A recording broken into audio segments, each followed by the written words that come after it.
Hey y'all, so let's make a peach and blueberry cobbler.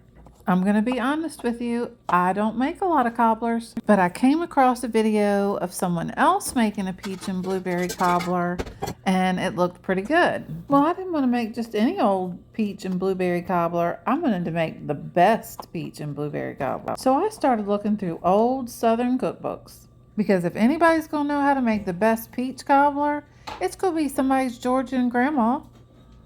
What I'm trying to say, y'all, is I did my homework for this and it came out good. All right, y'all, the first thing we got to do is get our peaches ready.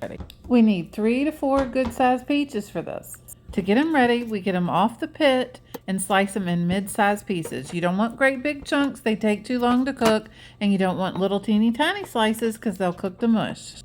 Then I added a medium-sized container of jumbo blueberries. Then add a half a cup of sugar to your bowl and the juice of half of a lemon and get them mixed up really well and just set them to the side for right now. Now let's make our batter.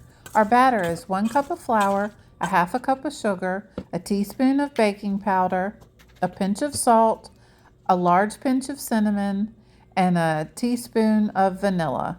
Now we're going to add the milk, and we're going to add enough milk until our batter is the consistency of pancake batter. You want it to be pourable, but you don't want it runny. I honestly cannot tell you how much milk I added to this batter, but what I can tell you is add a little bit at a time.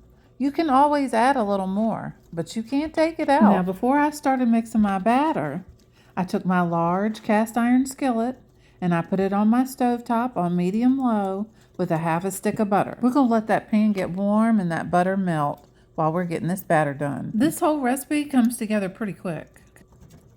You will spend more time prepping your fruit than you are anything else. Now, once your batter's ready and your pan with that melted butter is hot, it's time to go.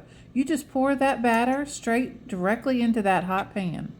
Now I was determined to get all that batter into my pan. I wasn't going to waste any of it. Now it's up to you how you put that fruit in that pan. Are you feeling bougie today?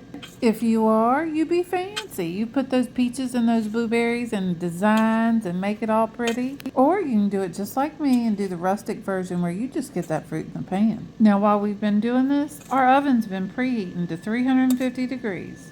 We're going to pop this cast iron skillet into a 350 degree oven for 45 minutes to an hour.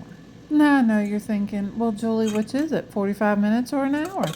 Well, I don't know. I mean, I told you to cut it in like medium bite-sized pieces, but what if you didn't? What if they're big pieces? Or what if they're little tiny pieces? What if it's really, really juicy peaches? What if it's really, really dry peaches? What if you made your batter a little thinner than I thought you would? Or made it a little thicker than I thought you would? So, since all these things come into play, start checking it about 45 minutes. And if it's not done, let it cook up to an hour. You'll know it's done just like you do a cake. If you can stick the tip of a knife into a spot of that batter and it comes out clean, it's done. Now the best way to serve this cobbler is just like any other cobbler. Warm with a big scoop of ice cream. Now Michael wasn't home when I made this last night, and he is the cobbler expert at my house. So I had to wait till this morning to find out what he thought. And he told me he thought it was damn good. So y'all give this recipe a spin and let me know what you think. Bye, y'all.